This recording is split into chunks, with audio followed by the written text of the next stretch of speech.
Hey everybody, happy Monday. Hope you're doing well.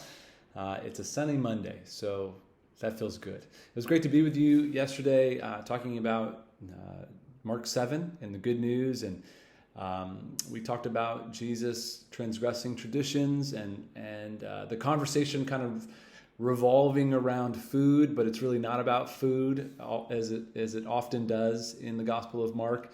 It was about washing your hands before you eat, and clean versus unclean, and body parts, and Jesus actually is talking about people, who's clean and who's not clean, and Mark is showing us that because right after this exchange, he goes and he visits into a house that we can assume is probably a Gentile house. He's being hosted by somebody. But it says he left that place, went to the vicinity of Tyre, and he entered a house and did not want anyone to know it, yet he couldn't keep his presence secret. So he's kind of hiding out from the crowds. But there's this Gentile woman, Syrophoenician woman, who comes, and she is persistent. She finds out where the Messiah is, and she goes after him. And this is a really kind of scandalous moment, because if you remember in John's gospel, when Jesus is alone just talking to a Samaritan, how the disciples respond, they're like, "What are you doing talking to this Samaritan?"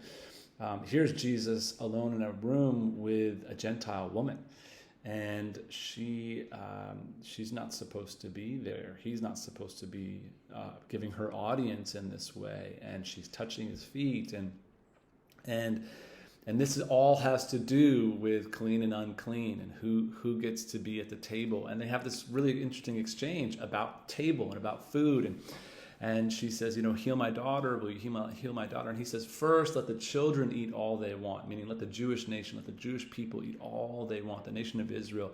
For he told her it's not right for to take the children's bread and toss it to the dogs. And we all, I can't believe Jesus called her a dog, right?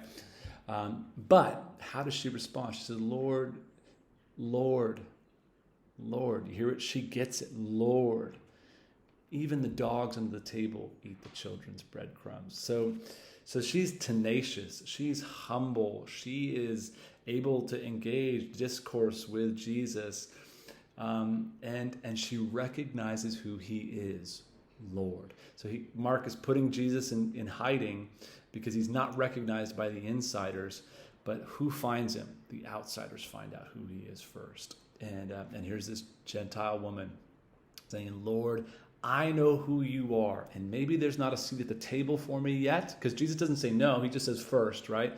First, let me go to the children of Israel, and then afterwards, the implication is then I'll get to the other nations. But she says, "Look, if I can't get a seat at the table, at least let me get in the room."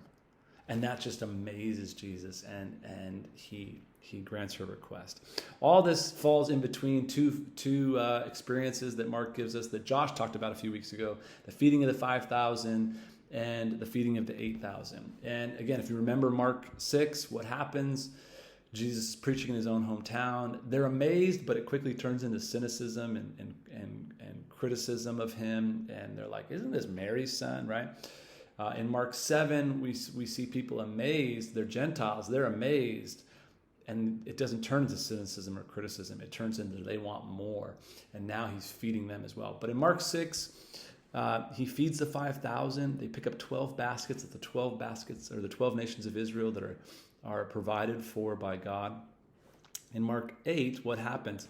They pick up how many baskets? 7 baskets afterwards, and that represents the 7 nations of Canaan, the 7 nations that existed before Israel took the promised land. And what Mark is showing us, again, through the medium of food, through the medium of the table, is that it's not just God's people who will be provided for, it's all nations. This is that idea in their imagination of all nations. It's like the Gentile, all nations will be provided for in the promised land of God, in the kingdom of God. And this is just mind-blowing stuff for Jewish readers who would be thinking about this, but really encouraging stuff for outsiders who are looking in at the Jewish religion and going, can I be a part of that? Can I get in the room? And Mark is saying, through Jesus, you're in the room, you have food, he's going to provide for you. And so I just want to, us to consider some of that this week as we think about clean and unclean, and who's in and who's out, and where does the medium of us meeting outsiders take place? And for Mark, and I think for Jesus, what they would probably answer is through the medium of food, hospitality, right? So how do we open up our tables? How do we make room at our tables?